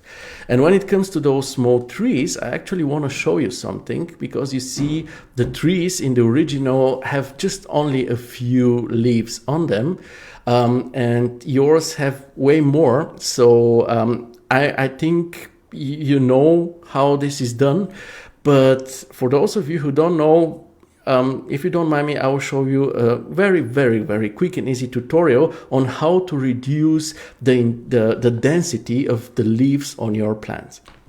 So let's open 3ds Max, where I have a really incredibly simple scene, right? So the scene is just this. This is just this plant from the Chaos Cosmos library that I have put inside. I have set up a camera with some depth of field so that this thing looks, more appealing than it does without it. I have set a black background, and this is it. This is the whole setup that we have. And now you see it has lots of leaves to it, yeah. And sometimes, let's say for a close-up, you want to take a look through all those leaves without going for a different plant that generally has less leaves. So what we do in this case, you see here we have the material, so the whole plant has a multi-sub material, but we concentrate only on the material of the leaves. And I will show you how to really easily and quickly remove those additional leaves, and to control how many you actually remove. So we do this, we have this opacity map. Obviously, without the opacity map, let's take a look at how those plants look like. Obviously it doesn't work without it. So yeah, we have it like this, and we now want to reduce the number of leaves. For some reason, it doesn't matter. So let's get us a multi-map, a Corona multi-map. Let's set it up to mesh element, because the leaves are actually mesh elements. Let's set the item count to just 2. And what we will do next is we will, or let's say, let's set it to 1 in the beginning. You know what? We'll just set it to 1, and we will connect the opacity to this material, and nothing will change. Obviously, why should it? But let's now add a second item and set this item to black. I will make it here so that you can see. I'll just move it to the side, and suddenly you see we have just half of these leaves. And with this frequency number here, we can control it. So if we get, so you see the opacity map in the moment is half the actual opacity map, and the other half is a black opacity map. Black opacity means the leaf simply isn't there, and this is the easiest way to do this. And we can control it now. So if I made 0, we will have the initial number of leaves. If I made 0.5, we will just have, let's say, 3/3 of the leaves. If I make 1, it's half the leaves, and if I make 2, it is like, it starts changing. So let's say we make 5, and with 5 you see that we just have only a few leaves, and the whole plant looks way more transparent than it was initially, and you can always easily control it just with the plant material, which I think is really, really awesome. And yeah, that was it. It was really quick tutorial, but I don't want to turn the show into a tutorial one, because there are tons of awesome tutorials out there that you can take a look at, that are longer, that are more in-depth. What is the special thing about our show here is that it is about you, about your work. So it would be a pity if I spent tons of time on tutorials that you can see elsewhere and don't instead talk about your works that you get no other feedback for elsewhere, right? But yeah, quick stuff like this I will gladly show you in future too. But let's get back to Dhanushka's work.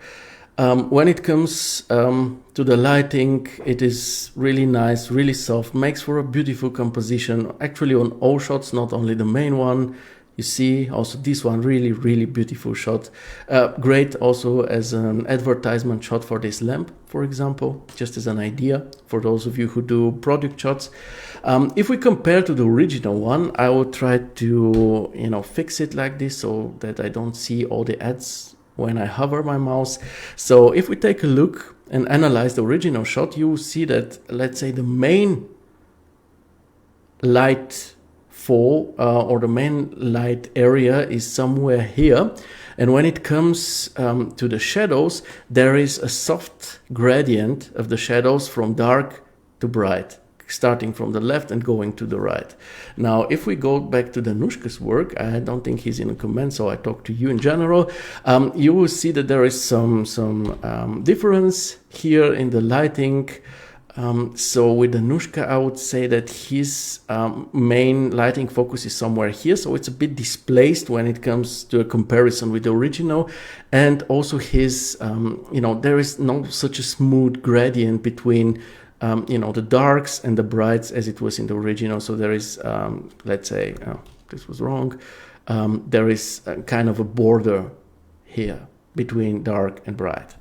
But what Dhanushka did really smart was, let me just show it once again, was he used this brightly colored painting, which is brighter than the surrounding wall, in order to fix this misplacement of his main light area and to bring it up here as it is in the original. So this was a very smart move on his side, if you ask me.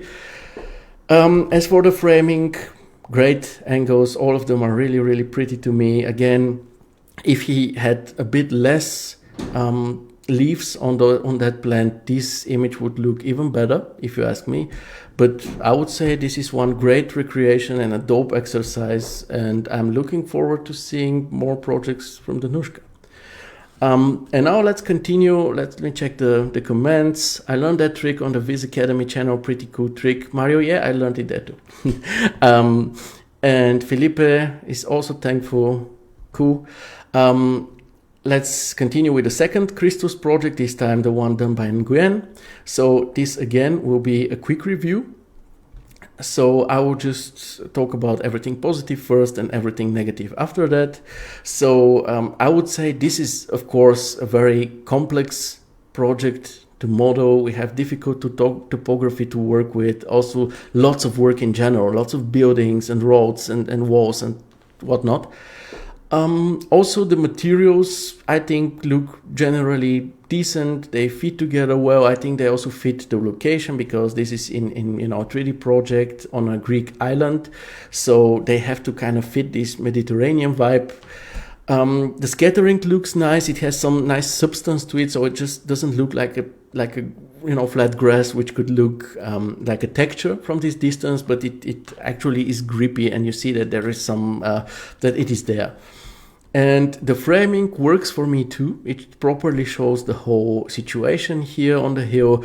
Of course, the cropping could be extended a bit to the sides, but with a scale like this, I understand that you don't feel like making it like this. But if you decide to make it at some point, just add a bit more here, and you can actually do all the, just filling up what is here just with generative fill, because when it comes to nature and to continuing some natural scenes with trees and grass and so on, generative fill is really, really good at it. So you don't have to render it and waste render time or work with a heavier model. On the negative side, I would say, unfortunately, the way it looks now, I don't consider this scene to look realistic.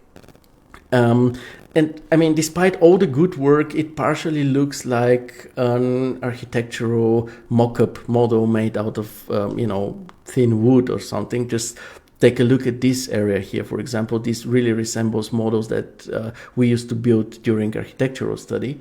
I think the possible reasons for this is the lighting.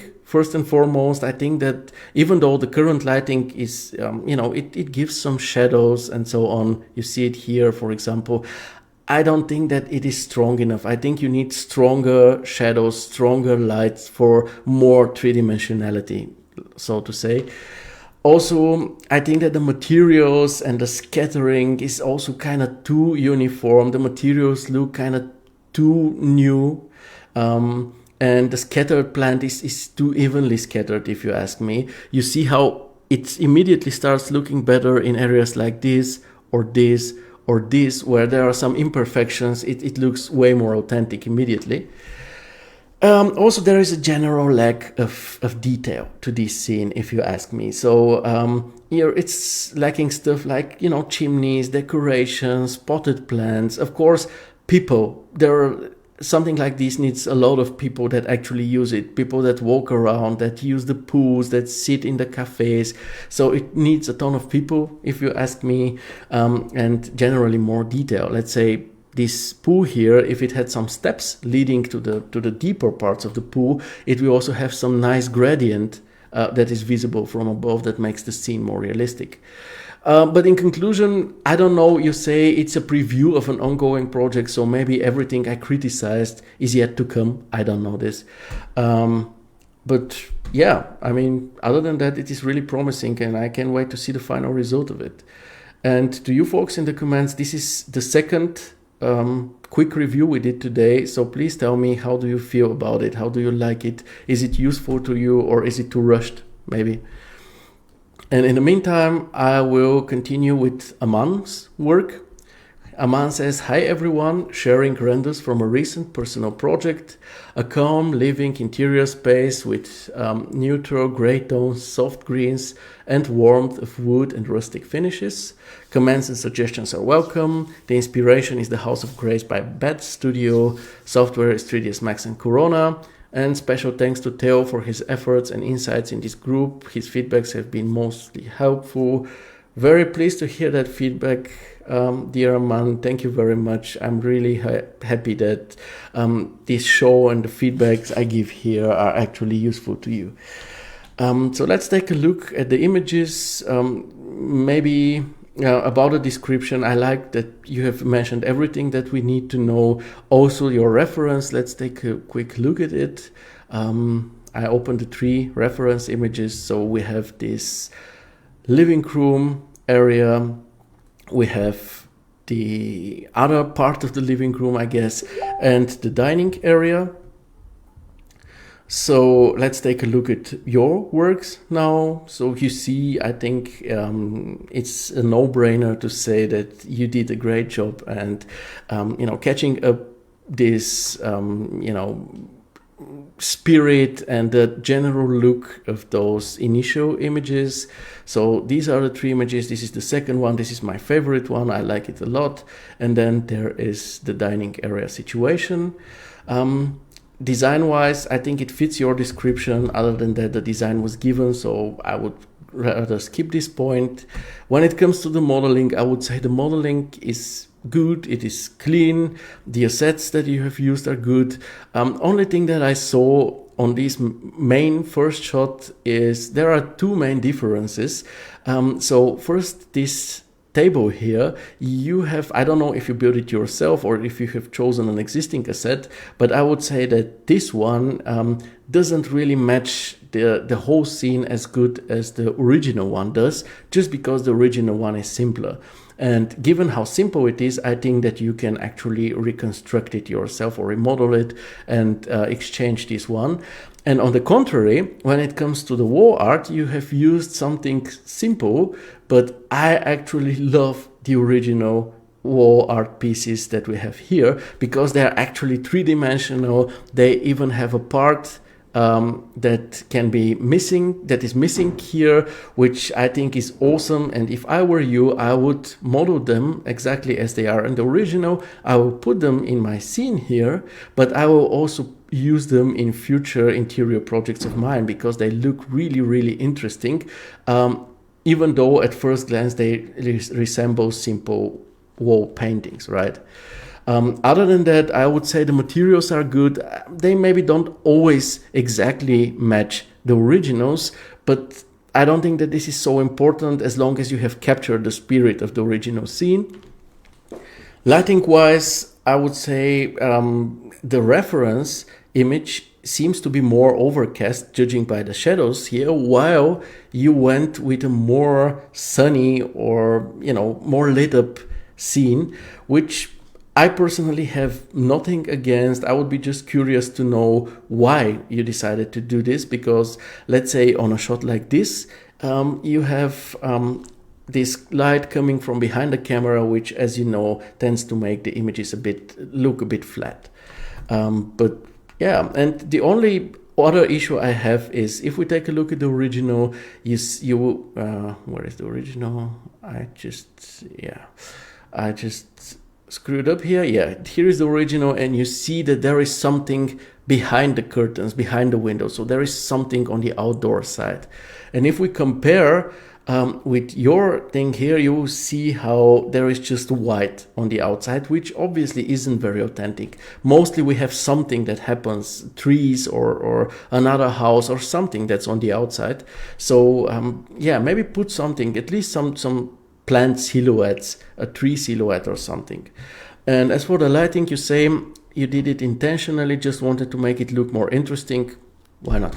You're always free to give things you recreate your own touch. Nothing wrong with it. And yeah, I would say in conclusion, this is another very solid recreation of yours. Now, folks, what do you say? I mean, actually, I prepare my stuff on Monday evening, and so everything that gets posted on Tuesday, I talk about on the next show. On the other hand, we have 3 really small topics or 4 to talk about, which will probably take a few minutes, like 5 to 10 minutes maximum. Should we do this now or should we do it on the next show? What do you think? I'll gladly wait for your response on that. And then we are mostly through.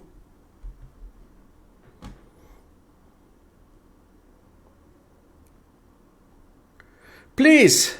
Oh, Felipe, yeah, okay. You have been so active in the comments, I cannot just stop in front of your project, okay? But just for the future, just so you know, I usually prepare the show on Monday evening, so everything that gets posted on Tuesday stays for the next show. But yeah, in this case, Felipe, with your work, let's read what you say. Hello everyone, here is a project I did a while ago. The goal was to see how close I could push to get the same result as this lovely project of Alexander and Co. I really enjoyed the whole process of cam match, modeling, etc. I know that some materials are off, but in general I think it turned out very well. Very welcome for comments and suggestions. Software is 3ds Max, V-Ray and Photoshop. Cheers. And there is a link to the reference, so I would say a great presentation on your side. Again, link to the reference. I love this. This is the right and honest thing to do. Please do it always as you did. So let's take a look at this reference, which is on Instagram. This is this image. I think just by looking at it, we can say that you aced it. You aced what you did here. So it looks, the resemblance is uncanny. It's more or less the same image. What I also love is that you also included white model, light balance map. I really enjoy seeing those. And if we take a closer look, let's compare it once again. Again, I have no notes about this because it would have stayed for the other show, but it won't take long because there isn't really much to say other than that everything really looks good to me. The materials are clean. There are nice transitions between them. Every aspect of the scene looks nice. It is also a fairly simple scene, but I think you absolutely achieved your goal in making it as close as possible to the original. I also like something that I want to show to everybody. Just please take a look at this wall here. Now, this edge is chamfered, or it has round edges to it. It doesn't matter. It is not a sharp, straight edge, and it shows.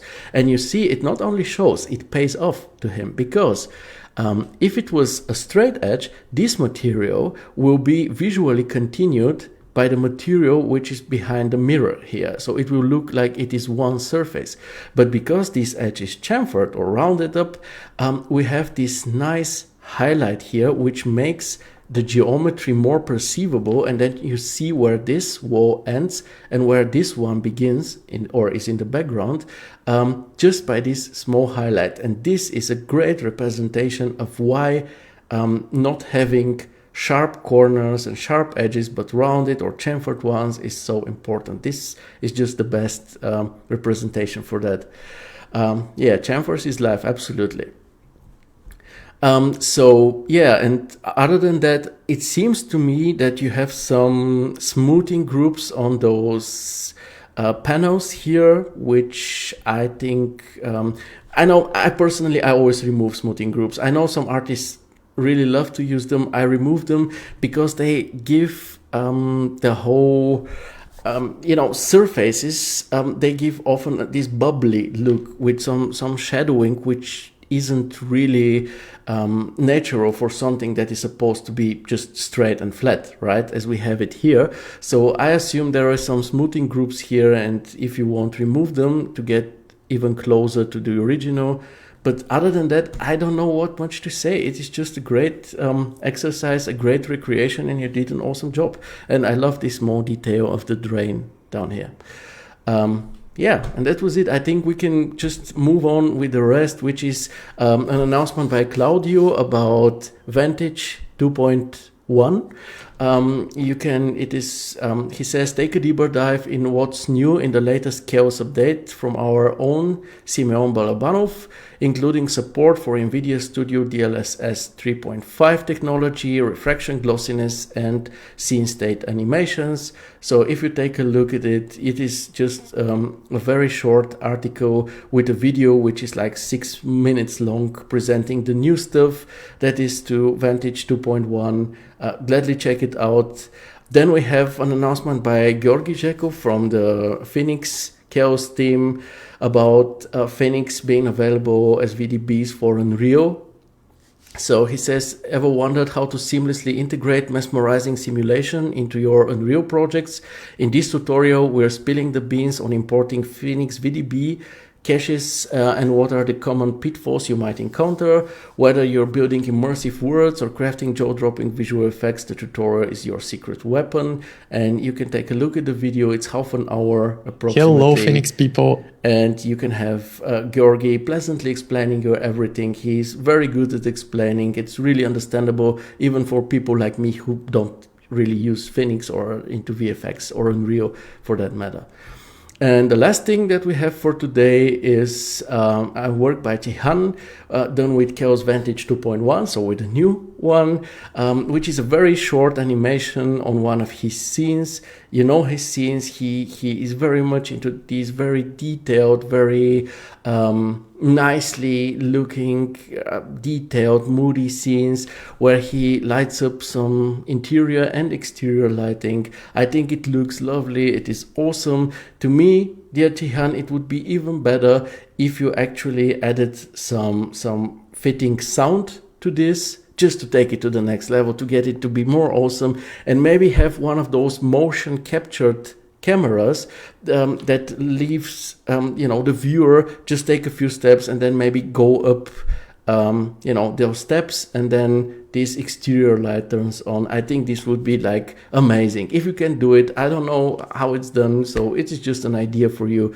but other than that, I really think this is a lovely, sweet short animation. And with this, we arrived at everything that has been to discuss with this group. I hope you enjoyed this. I hope this is again useful to you. You can gladly let me know how you feel about those very short, straight ahead reviews. If they are better for you, they will obviously make for shorter shows, because again, this show is like 2 hours long. But yeah, if we want to take it an in-depth look and all of your projects, we need a certain time for that. Sure, in the long run, we will have to adapt, because the more people post their works, the longer the show will get. And obviously, I think it shouldn't be getting longer than 2 hours, because people won't be watching it. So at some point, we will have to probably select the projects to talk about, or we'll have to do everything as a quick review. So we have to evolve.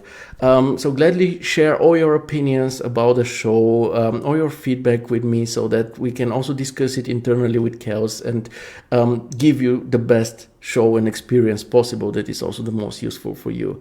Of course, I hope to see you next week. Remember, it would be Wednesday, October the 4th, and not Tuesday, October the 3rd. The time will be the same, and I will hope to see you there. If you don't have any other questions, Felipe says thank you and keep up with the great work in this show. Thank you, Felipe. Thank you, Chi. Thank you, Helen. And be safe. I hope to see you next week. Bye, and all the best for me. Bye.